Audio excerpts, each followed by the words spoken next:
The morning mist still lingered on the green lawns of the Garden of Eden, where all creation had just begun to stir after a peaceful night. The first light of dawn, pure and brilliant, pierced through the leaves of the ancient trees, painting shimmering patterns on the damp earth. The space was so silent that one could hear the gentle dripping of morning dew from the petals of vibrant multicolored flowers or the soft rustle of a passing breeze carrying the sweet fragrance of fruit and earth. It was in this pristine and magnificent setting that a great story began, a story that would shape the destiny of all mankind. Do you see anything unusual in this perfect picture of nature? Yes, there is the presence of humans. Not one but two special beings miraculously crafted, carrying within them the breath of life and the image of the Creator Himself. They are the first man and the first woman, the most precious jewels in His creation. So who created them? It was no accident that they appeared in this paradise. It was God the Almighty who used His infinite power to bring them into the world. Do you know God's name? He has a noble and meaningful name, which is Jehovah. He is the source of all life, the great architect who built this universe. And to those first two humans He gave beautiful names. The man was named Adam, and the woman was Eve.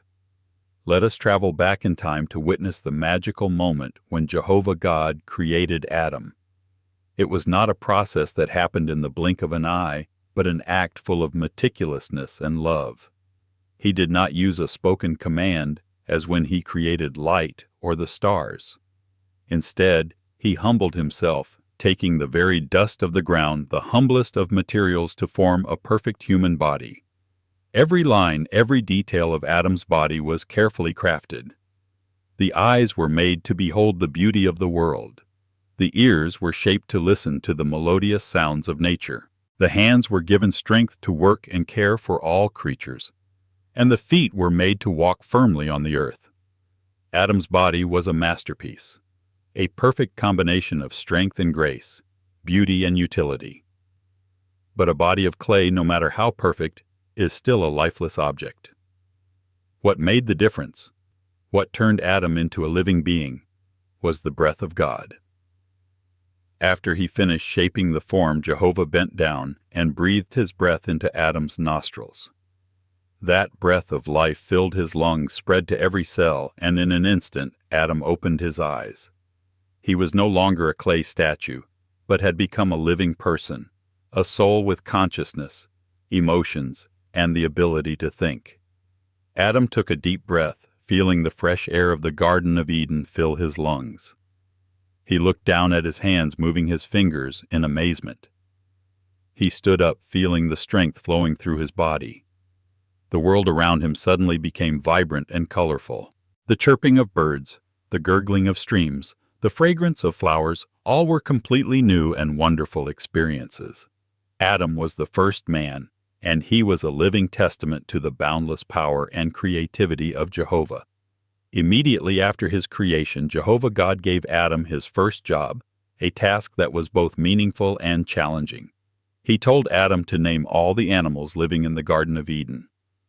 This was not merely a formal task, but also a way for Adam to become acquainted with the world around him, so that he could observe, learn, and recognize his role in God's creation. Adam began his work with curiosity and enthusiasm. He went throughout the garden, from the vast grasslands to the dense forests, from the clear riverbanks to the gentle hills. He observed each animal carefully. He watched the lion with its majestic mane, and he called it lion. He saw the elephant with its long trunk and massive body, and he named it elephant. He listened to the melodious song of a small brightly colored bird, and he called it bird. Adam spent a great deal of time observing the behavior, appearance, and calls of each species. He noticed that some animals were quick and cunning like the fox, while others were gentle and slow like the sheep. Some could fly in the sky, while others swam in the water. Each species had its own unique characteristics, and Adam tried to find suitable names that reflected those traits. This work required not only Adam's keen observation, but also his intellect and creativity. He did not simply name them at random. He pondered and considered so that each name carried some meaning. This process helped Adam to better understand the diversity and richness of the natural world.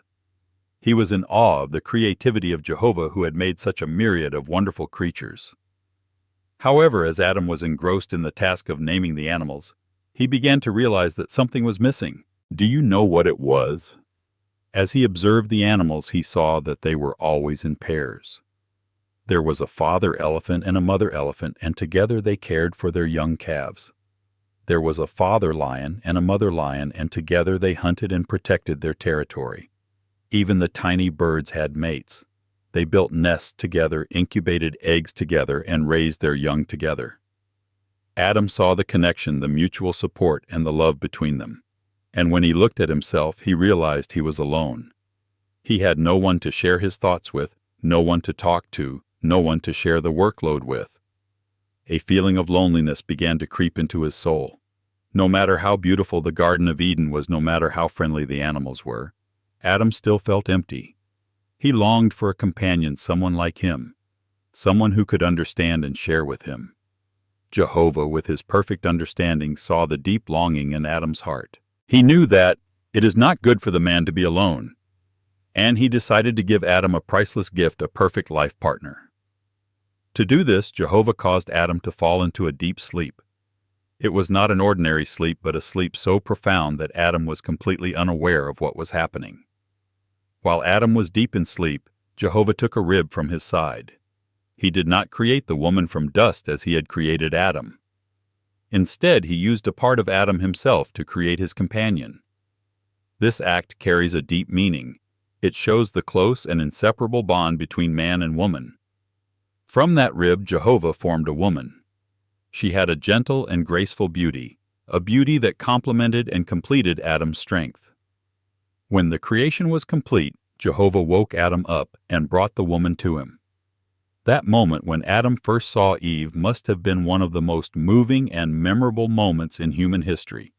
Adam could not hide his joy and amazement. He uttered his first words filled with love and connection. "This is now bone of my bones and flesh of my flesh." He realized that this was the companion he had been longing for, one created from his very self. And he named the woman Eve, which means mother of all living. How happy Adam was now. The feeling of loneliness and emptiness completely vanished, replaced by a sense of complete happiness. He had someone to share all the joys and sorrows of life with. He and Eve walked together in the garden, admired the beauty of nature together, and cared for the plants and animals together. They talked to each other about everything from the smallest things to grand plans for the future. Their love was pure and innocent, without any doubt or calculation. And imagine how joyful Eve must have been. She was born into a perfect world, a garden as beautiful as a painting. She did not have to go through the process of growing up from a child. From the moment she was created, she was a mature, beautiful woman full of life. She was loved and cherished by Adam. Her life was filled with joy and happiness. Every day that passed was a wonderful day for them, a day to discover new things and enjoy the gifts that Jehovah had bestowed. Jehovah did not want Adam and Eve to live happily for just a short time. He had a greater purpose and eternal plan for them. He wanted Adam and Eve to live forever on earth. He did not create them to one day grow old, get sick, and die. He wanted them to remain forever young, healthy, and to enjoy life to the fullest. Furthermore, Jehovah gave them a noble mission. He wanted them to make the whole earth as beautiful as the Garden of Eden. The Garden of Eden was only a small part of the earth. The rest was still wild and undeveloped. The task of Adam and Eve was to have children to fill the earth with people, and together to turn the entire planet into a paradise. Thinking about this work, Adam and Eve must have been overjoyed.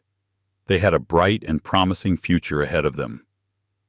They would build a family together, work together, and witness the wonderful transformation of the earth under their care. Would you like to have a part in making the earth a beautiful garden? It is indeed a wonderful and meaningful work, isn't it? However, sadly, Adam and Eve's happiness did not last long. A dark cloud was slowly gathering, obscuring the bright sunlight of the paradise garden. A great challenge awaited them. a challenge that would decide the fate not only of themselves but of all mankind to come. Let us find out together why their happiness was so fragile and what happened to change everything forever. The story of Adam and Eve continues, and the next chapters will bring us valuable lessons about obedience, temptation, and the consequences of sin.